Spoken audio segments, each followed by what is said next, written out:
it's Heavenly, and I've been thinking about making this video for a long time, so I'm really excited to finally do it, especially since so many of you guys kept asking me questions about how I read my Bible. I'll be talking about that today. And if you're new to my channel, hi, hello. So I got my coffee and let's get into this.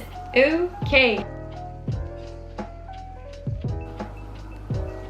New King James Illustrating Note-Taking Bible. Some pages are blank like this, and some of them have a lot of notes on them.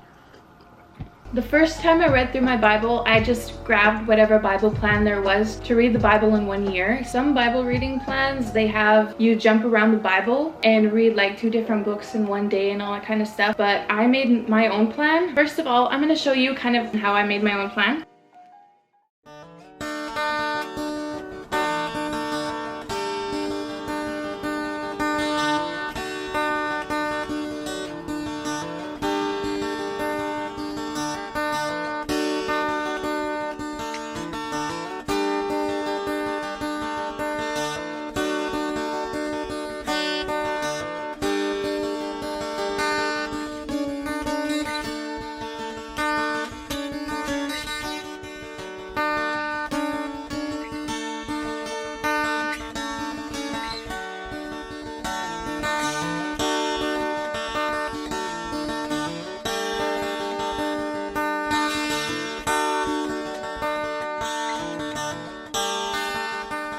You can follow me on social media if you want to find extra plans and tips and helpful advice. The New Year's is coming soon, so it's a good time to kind of start off new with fresh day 1 of 2021. But my advice is that if you're inspired to start reading the Bible, just start right now. I'm currently going through the New Testament again. I read the whole Bible twice. First time I read through it, I just wanted to focus solely on just reading it. And my highlighters, I just highlighted the verses that stuck out to me. I ask questions. I come across like a verse that doesn't make sense, I'll ask a question. And then the second time I read through it, I made notes about the verses that I was reading.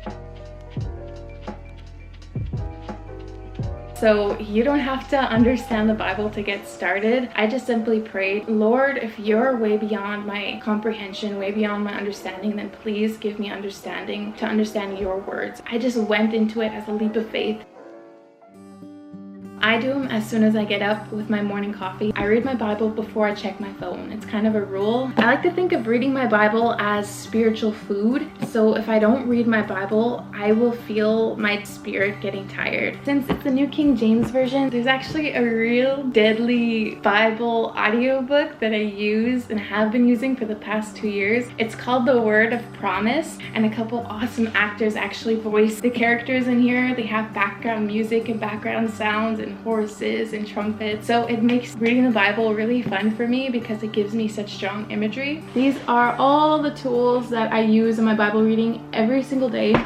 So these highlighters, these are called twist and gliders.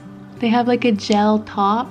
They're not actual highlighters, just so they don't bleed through the page. And then I have a red pen. These are kind of my favorite to write in my Bible with because it doesn't bleed through. So I never used to do calligraphy, but once I discovered this brush pen, it's so amazing. Isn't that so deadly? I try to involve calligraphy as I read my Bible, just because it's cool. And it just makes me feel really artsy. The trick with calligraphy, if you want to do calligraphy, is every downstroke is thick and every upstroke is thin. So it's like A, you go down, so it's thick. Up, down again, thick. And then same thing with B, down, up, down, up. There you go. Every downstrum, wow, such a guitarist. I use this for everything. I try to buy tons of it, then top again. This one is actually a Stadler or Stadler. I don't know what it is. This is more for the journal rather than the Bible because this actually bleeds through, so I don't really recommend that. And then these highlighters are mild liner double-sided highlighters.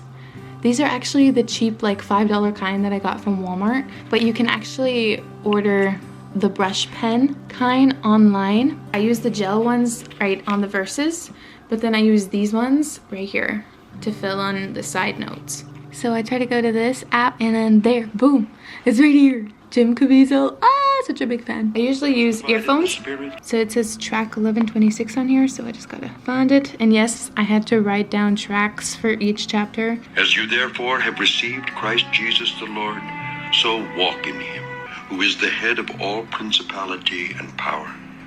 I use yellow for things that are like very powerful. Pretty much some of my favorite verses I've highlighted with yellow. I just like mixing up the colors a little bit, but usually the very powerful ones are the verses that I really love. I try to highlight with yellow. All the good things, all the blessings and the characteristics of God and the praises and stuff, I try to highlight with my pink one, but sometimes it doesn't always work out that way. This one I use after yellow, so when I use too much yellow, I try to move on to the green. Use blue kind of just as a fill-in color with other verses that I like, so these are kind of like fill-in colors. I usually highlight anything with them. Orange is kind of like the color. I try to use this for like commands and warnings and the more serious kind of stuff. I mainly used orange all throughout this part because there's a lot of warnings like lest anyone should deceive you. So much to unpack in the Bible, so I only have 5 colors. I don't necessarily have a really set color system. That's mainly how I try to do it, but it doesn't always work out that way sometimes. It just depends on the book and what the book is talking about and what the writer is talking about. As you can see, not every page is colored and highlighted and stuff, so sometimes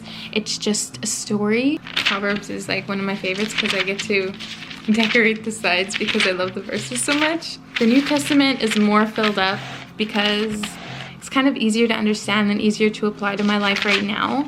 So if you have a hard time going through the Old Testament, don't worry, I was there too. One question I was asked before is how do you get through like the boring books of the Bible? It's just the more I get to know about God, the more he fascinates me. As I read the Bible, some questions that I kind of ask myself: who's talking, who's writing, what else did they write that can confirm what they're saying in this passage or this verse, the timing it was written in and where it was written in, what context is it in. And how I get through the boring parts is I just read it.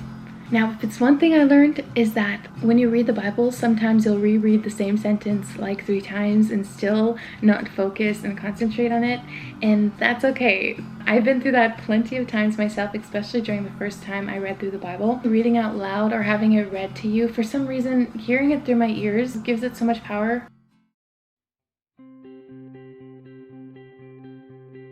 Please don't feel intimidated by reading the Bible and picking it up. If you want to start off with a couple of verses a day or 1 chapter a day, that is totally fine. You don't have to finish the Bible in a year. Some people work at different paces. Some people like reading more than others. With God, it is a relationship, right? So it's something you kind of have to maintain, the communication, the attention. He is the first person I run to about everything, and it's just my way of communicating and maintaining my relationship with God. It's definitely one of the most important things, but it's not the only thing. I don't read it just to read it. I actually make sure I want to learn and apply this to my life. One thing that I want you guys to remember for the rest of your lives is that I read the Bible to love God more, not so he can love me more, because God already loves me. He already died for me. He loved me enough to give me an opportunity to get to know him. How do I trust somebody I don't know?